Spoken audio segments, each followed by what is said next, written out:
मायावती की शतरंजी चाल राजनीति की उस बिसात की तरह है जहां हर मोहरे को सोच समझकर और समय देखकर आगे बढ़ाया जाता है। राजनीति की हर चाल, हर खबर और हर विश्लेषण सबसे पहले पाना है। अगर मायावती की राजनीति और शतरंजी चालों को गहराई से समझना चाहते हो तो सब्सक्राइब करो, क्योंकि यहां आवाज उठती है जनता की और सच बोलता है चैनल।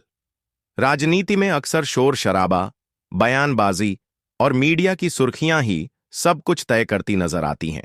लेकिन मायावती की राजनीति की शैली हमेशा इससे अलग रही है। उन्होंने कभी भी सिर्फ बोलकर राजनीति नहीं की, बल्कि अपनी खामोशी को ही सबसे बड़ा हथियार बना दिया है। जब बाकी दलों के नेता बड़ी बड़ी रैलियों और भाषणों में व्यस्त रहते हैं, मायावती उस समय दूर बैठकर सिर्फ एक चाल चलने की तैयारी कर रही होती हैं। और जब उनकी चाल सामने आती है तो पूरे राजनीतिक समीकरण बदल जाते हैं। यही कारण है कि आज भी लोग उनकी राजनीति को शतरंज की बिसात से जोड़कर देखते हैं। मायावती का राजनीतिक जीवन हमें यह सिखाता है कि राजनीति केवल ताकत और शोर से नहीं चलती, बल्कि रणनीति और धैर्य से चलती है। उनकी चाल इतनी सटीक और योजनाबद्ध होती है कि विरोधी अंदाजा भी नहीं लगा पाते कि बहन जी कब और कहां से वार करने वाली हैं। यही उनका सबसे बड़ा मास्टर स्ट्रोक है। मायावती का सफर एक साधारण दलित परिवार से शुरू होकर देश की सबसे बड़ी मुख्यमंत्री की कुर्सी तक पहुंचा है, और इस सफर में उन्होंने जो रणनीतियां बनाई हैं वही आज उनकी राजनीतिक पहचान बन चुकी है। मायावती ने बचपन से ही संघर्ष देखा है। समाज में भेदभाव, आर्थिक तंगी और सामाजिक चुनौतियों से जूझते हुए उन्होंने समझ लिया था कि सत्ता हासिल करना ही असली बदलाव का रास्ता है।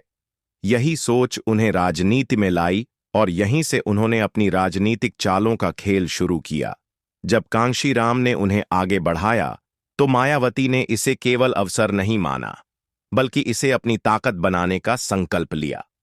उन्होंने राजनीति को दलित समाज की आवाज बनाने का जिम्मा लिया, और इस मिशन के लिए वे हर तरह की चाल चलने को तैयार हो गईं। अगर हम उनकी राजनीति को गहराई से समझें तो पाएंगे कि मायावती की सबसे बड़ी ताकत उनका अप्रत्याशित रहना है। वे कब चुप रहेंगी और कब अचानक फैसला लेंगी, इसका कोई अंदाजा नहीं लगा सकता। यह गुण उन्हें बाकी नेताओं से अलग बनाता है। 90 के दशक से लेकर आज तक मायावती ने कई बार ऐसे फैसले लिए जिन्होंने उनके विरोधियों के होश उड़ा दिए। चाहे बात बीजेपी के साथ मिलकर सरकार बनाने की हो या अचानक से समर्थन वापस लेने की, मायावती ने हर बार यह साबित किया है कि वे राजनीति की शतरंज में सबसे मुश्किल खिलाड़ी हैं। उनकी यही अप्रत्याशित चालें राजनीति का रुख पलट देती हैं और विरोधियों को रक्षात्मक बना देती हैं। उत्तर प्रदेश की राजनीति में मायावती की चालों का असर हमेशा निर्णायक रहा है, क्योंकि यूपी सिर्फ एक राज्य नहीं, बल्कि राष्ट्रीय राजनीति का केंद्र है। यहां जो माहौल बनता है वही पूरे देश को प्रभावित करता है। यही कारण है कि मायावती की हर चाल पर सिर्फ प्रदेश ही नहीं, बल्कि राष्ट्रीय स्तर पर भी नजर रहती है। 2007 में जब मायावती ने पूर्ण बहुमत से सरकार बनाई तो यह उनके राजनीतिक जीवन की सबसे बड़ी चाल थी। उन्होंने उस समय दलित और ब्राह्मण वोटरों का ऐसा समीकरण बनाया जिसे कोई सोच भी नहीं सकता था। इस सोशल इंजीनियरिंग ने उन्हें सत्ता की सीढ़ी पर पहुंचा दिया और यह साबित कर दिया कि मायावती केवल दलित राजनीति तक सीमित नहीं है, बल्कि वे पूरे समाज को साधने की क्षमता रखती हैं। यही शतरंजी चाल थी जिसने विरोधियों को चौंका दिया और उन्हें राष्ट्रीय स्तर पर मजबूत नेता के रूप में स्थापित कर दिया। आज जब हम 2025 के चुनावी माहौल की ओर देखते हैं तो एक बार फिर मायावती की चाल चर्चा में है। बीजेपी और सपा जैसे बड़े दल लगातार रैलियां कर रहे हैं, घोषणाएं कर रहे हैं और जनता को लुभाने की कोशिश कर रहे हैं। लेकिन मायावती अभी भी अपनी खामोशी में डूबी हुई है, और यही खामोशी सबसे बड़ा रहस्य है।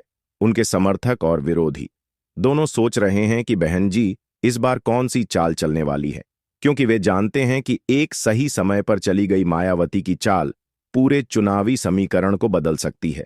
यही कारण है कि मायावती का हर कदम खबर बन जाता है और लोग उनकी अगली चाल का इंतजार करते रहते हैं। मायावती की राजनीति में एक खास बात यह भी है कि वे जनता की नब्ज को भांपने में माहिर हैं। उन्हें पता है कि कब किस मुद्दे को उठाना है और किसे पीछे रखना है। यही वजह है कि उन्होंने कभी भी बिना सोचे समझे बयानबाजी नहीं की। उनकी राजनीति में भावनाएं कम और रणनीति ज्यादा होती हैं। यही कारण है कि उनकी छवि जनता में एक गंभीर और रणनीतिकार नेता की बनी हुई है। वे जानती हैं कि दलित समाज उनके साथ मजबूती से खड़ा है, और जब भी वे कोई बड़ा ऐलान करती हैं तो यह समाज उन्हें आंख मूंद कर समर्थन देता है। यह विश्वास उनकी सबसे बड़ी पूंजी है और इसी पर आधारित होकर वे अपनी अगली चाल चलती हैं। राजनीति में शतरंज की चाल चलना आसान नहीं है, क्योंकि इसमें धैर्य और सही समय का इंतजार करना पड़ता है। मायावती इस कला में माहिर हैं। वे जानती हैं कि अगर विरोधी को हराना है तो सिर्फ ताकत से नहीं, बल्कि सही समय पर सही कदम से हराया जा सकता है। यही उनकी रणनीति है। यही वजह है कि विपक्षी दल हमेशा मायावती की चाल से डरते हैं, चाहे वे बीजेपी हो या सपा। सबको मालूम है कि मायावती जब भी कोई चाल चलती हैं तो वह साधारण नहीं होती, बल्कि राजनीति का पासा पलटने वाली होती है। आज का युवा वर्ग जो सोशल मीडिया पर सक्रिय है, वह भी मायावती की इस शैली को समझने लगा है। लोग मानते हैं कि मायावती की राजनीति का मतलब है शांति के बीच तूफान, क्योंकि उनकी खामोशी के पीछे हमेशा कोई बड़ा धमाका छिपा होता है। यही वजह है कि चुनाव के समय मायावती का हर छोटा बड़ा बयान वायरल हो जाता है, चाहे वे रैली करें या प्रेस कॉन्फ्रेंस।